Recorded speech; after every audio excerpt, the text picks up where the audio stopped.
Hi students, welcome to current affairs Telugu channel అండి. ఈ వీడియోలో మనం కొన్ని important current affairs multiple choice questions నేర్చుకుందాం. ఫస్ట్, యూరోపియన్ కౌన్సిల్కు అధ్యక్షుడిగా ఇటీవల ఎవరు ఎంపికయ్యారు? సో యూరోపియన్ కౌన్సిల్కి అధ్యక్షుడిగా ఎన్నికైంది డొనాల్డ్ టస్క్ అండి. ఈయన పోలాండ్ మాజీ మంత్రి డొనాల్డ్ టస్క్ యూరోపియన్ కౌన్సిల్కి రెండోసారి అధ్యక్షుడిగా ఎంపికయ్యారు. ఈయన పదవీ కాలం వచ్చేసి 2 సంవత్సరాలు. నెక్స్ట్, మహిళల క్రికెట్ ప్రపంచ కప్ 2017కు రాయబారిగా ఎవరు వ్యవహరించనున్నారు? మహిళల క్రికెట్ ప్రపంచ కప్ 2017కు రాయబారిగా సచిన్ టెండూల్కర్ గారు నియమించబడ్డారండి, నిర్వహించనున్నారు. సో 2017 జూన్లో జరగనున్న మహిళల క్రికెట్ ప్రపంచ కప్కు రాయబారిగా సచిన్ను ఐసీసీ నియమించింది. ఇటీవల హోర్ముజ్ 2 క్షిపణిని పరీక్షించిన దేశం ఏది? సో ఇరాన్ అండి. హోర్ముజ్ 2 క్షిపణిని పరీక్షించిన దేశం ఇరాన్. ఈ క్షిపణి వచ్చేసి సముద్రంలో 300 కిలోమీటర్ల పరిధిలో కదులుతున్న నౌకలను నాశనం చేయగలదు. ఈ క్షిపణి 300 కిలోమీటర్ల పరిధిలో కదులుతున్న నౌకలను నాశనం చేయగలదు. నెక్స్ట్, భారత్లో జెనెటికల్ మోడిఫైడ్ కాటన్ను అభివృద్ధి చేసింది ఎవరు? సో భారత్లో జెనెటికల్ మోడిఫైడ్ కాటన్ను అభివృద్ధి చేసింది పంజాబ్ వ్యవసాయ యూనివర్సిటీ. సో లూధియానాలో ఉన్న పంజాబ్ అగ్రికల్చరల్ యూనివర్సిటీ దేశంలోనే తొలి జెనెటికల్ మోడిఫైడ్ పత్తిని ఉత్పత్తి చేసింది. ఇవి వచ్చేసి PAU BT1 F1861 RS 2013 అండి. 46వ జాతీయ భద్రతా వారోత్సవాలను ఎప్పుడు నిర్వహించారు? సో 46వ జాతీయ భద్రతా వారోత్సవాలను మార్చి 4 నుంచి 10 వరకు నిర్వహించారండి.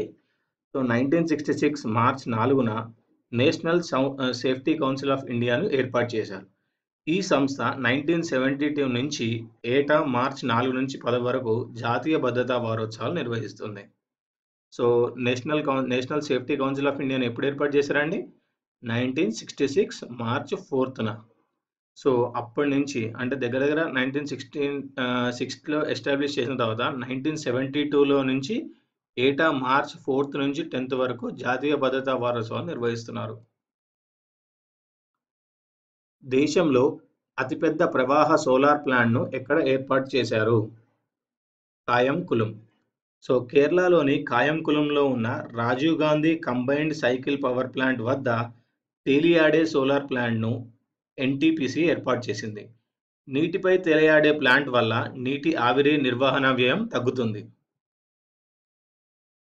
నెక్స్ట్, దేశంలో వ్యర్థాల నుంచి విద్యుత్ను ఉత్పత్తి చేసే అతిపెద్ద ప్లాంట్ను ఎక్కడ ఏర్పాటు చేశారు? సో దేశంలో వ్యర్థాల నుంచి విద్యుత్ను ఉత్పత్తి చేసే అతిపెద్ద ప్లాంట్ను నరేలా భవానాలో ఏర్పాటు చేశారండి. సో ఢిల్లీలోని నరేలా భవానా వద్ద వ్యర్థాల నుంచి విద్యుత్ ఉత్పత్తి చేసే అతిపెద్ద ప్లాంట్ను హైదరాబాద్కి చెందిన రాంకీ గ్రూప్ PPP పద్ధతిలో ఏర్పాటు చేసింది. దీని సామర్థ్యం 24 మెగావాట్లు. నెక్స్ట్, CSIR NIO శాస్త్రవేత్తలు ఇటీవల ఏ ప్రాంతంలో 3 కాన్యాన్లను కనుగొంది? సో CSIR NIO శాస్త్రవేత్తలు ఇటీవల కొవ్వాడ ప్రాంతంలో 3 కాన్యాన్లను కనుగొంది. కొవ్వాడ ప్రాంతంలో. సో కందివల్స నది వల్ల కొవ్వాడ ప్రాంతంలోని బంగాళాఖాతంలో కాన్యన్లు లోతైన అగాధాలు ఏర్పడినట్లు శాస్త్రవేత్తలు వెల్లడించారు. వీటి కింద ముడి చమురు లభించే అవకాశం ఉందని ప్రకటించారు. మిస్ ఇంటర్నేషనల్ క్వీన్ 2016 టైటిల్ను ఎవరు గెలుచుకున్నారు? జిరాజ్ ఛాయా సిరిమోన్ కొల్మిన్ అండి. మిస్ ఇంటర్నేషనల్ క్వీన్ అండి 2006. ఈమె థాయిలాండ్ దేశానికి థాయిలాండ్ ట్రాన్స్జెండర్ల కోసం ప్రత్యేకంగా ఈ పోటీలు నిర్వహిస్తారు. 2017-18 ఆర్థిక సంవత్సరానికి తెలంగాణ రాష్ట్ర బడ్జెట్ ఎంత? ఇది 1,49,000 కోట్లు అండి. నెక్స్ట్, మార్చి 25న మారణహోమ దినంగా ప్రకటించిన దేశం ఏది? బంగ్లాదేశ్ వచ్చేసి మార్చ్ 25న మారణహోమం దినంగా ప్రకటించిందండి. సో 1971 మార్చ్ 25న పాకిస్తాన్ సైన్యం ఆపరేషన్ సర్చ్ లైట్ పేరుతో బంగ్లాదేశ్లో అనేక మందిని ఊచకోత కోసింది. అందుకే మార్చ్ 25న బంగ్లాదేశ్ మారణహోమ దినంగా ప్రకటించింది. ఆల్ ఇంగ్లాండ్ ఛాంపియన్‌షిప్ పురుషుల సింగిల్స్ టైటిల్ విజేత ఎవరు? సో, ఆల్ ఇంగ్లాండ్ ఛాంపియన్‌షిప్ పురుషుల సింగిల్స్ టైటిల్ విజేత Lee Chong Wei. Lee Chong Wei. So, tourney ఫైనల్‌లో షియుకిని ఓడించి లీ చెంగ్ వై టైటిల్ సొంతం చేసుకున్నాడు. Hero Indian Open golf 2017 title విజేత ఎవరు? శివశంకర్ ప్రసాద్ చౌరాసియా.